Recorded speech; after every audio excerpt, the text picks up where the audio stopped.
As Vanessa mentioned, I'm a cook.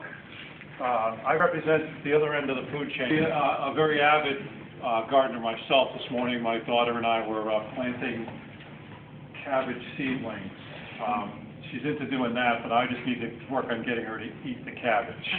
But that's a whole other thing. But that's what that's what we work on. So, as Vanessa mentioned, I have a business that kind of works with institutions like schools and hospitals and colleges, institutions that have to provide food to a lot of people for a little bit of money. The ones that we often think about have the misnomer or the unfortunate claim to serving not good quality food. I come out of that industry. I happened to be at Yale University as the executive chef when that woman Alice Waters came down on us back in 2001 and said to the president, "We need you to change the food service here at Yale and start providing more sustainable food." And as the proverbial compost, I guess we say, rolls downhill, keep it a little clean here. The delegation came down and it ended up with me, and they said, "Figure this out. Figure out what this crazy woman from California is talking about. How do we do that in an institution here in the Northeast and do it in a manner that's fiscally sound?" And I said, "Sure. I love challenges. I love projects. Fads come and fads go. I have one question: what the heck is sustainable food?" I had no clue. This was in the year 2001, and it really wasn't a big thing then. Well, to make this story really short, I ended up having to literally and figuratively go to school and understand the impact that me, serving thousands and thousands and thousands of meals to the future leaders of our planet, the impact that I had on them, their bodies, my community, the local communities, and the world around us environmentally. Every decision I had made up to that point for the previous 25 years in institutional food service was based on bottom line, profit and loss, dollars and cents, as opposed to what I came to realize was common sense. I really didn't stop and understand until then that we had to start doing things in that environment, in institutional food service, differently. We had to start providing food that was safer for our environment, healthier. We had to provide food that sustained the health and well-being of our clients, of our kids, of our customers.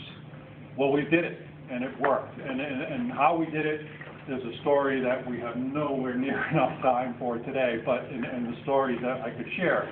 But what ended up happening was corporate food service companies to doing what I had been doing to go forward. This industry, schools, colleges, hospital, food service, has to start thinking and providing food differently. What an impact! You think about the millions and millions of meals we're serving in those environments that can have physically on the planet and physically on the bodies of our customers, and mentally on the leaders going forward. Start teaching them what could happen, what they can do. So at that point, I kind of leveraged that experience of bridging the conventional way of doing things, the old way of providing food service, with the newer, more sustainable.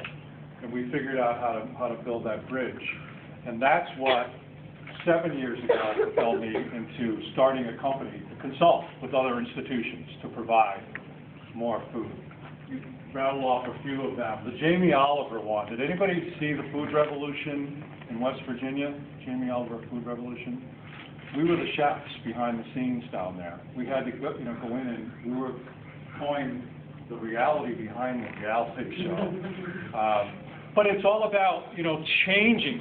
The Yale is an example, turning the Titanic, and changing this industry, institutional food service, school food service. We just want to hone in on one piece, public school food service, shifting and changing that to start making better decisions and creating more sustainable models. And it's happening.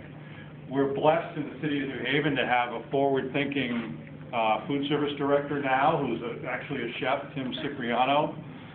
Lots of districts are getting on board and doing that kind of stuff.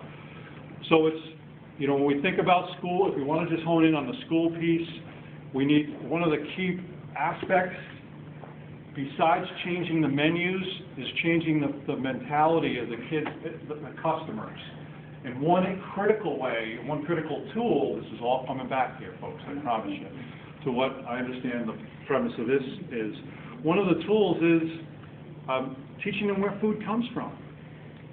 And a school garden could not be a better example, you know, of where school food comes from. Yesterday was Food Revolution Day. Did anybody know that? It was a whole push on an International Food Revolution Day. Apparently, it wasn't communicated really well.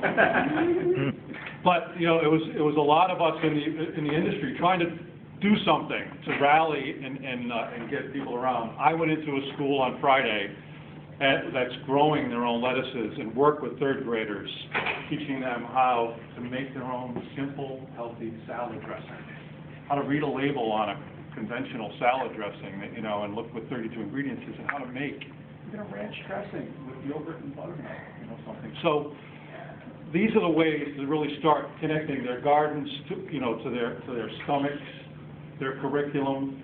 I live in Wallingford. Today's paper editorial had a cartoon, but more importantly, an article or an editorial about the cafeteria should be a classroom.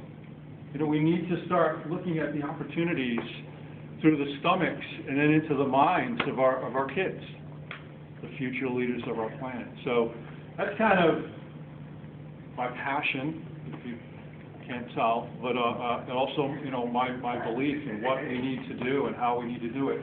And if we could do it at Yale, with, you know, you talk about bureaucracy and changing, and we did it in a relatively short amount of time. It can be done anywhere. We did it in West Virginia. You know, we've done it in Boston. It can happen. It just, there needs to be a concerted, strong effort. I'm going to stop because I know we have very limited time here. So, and then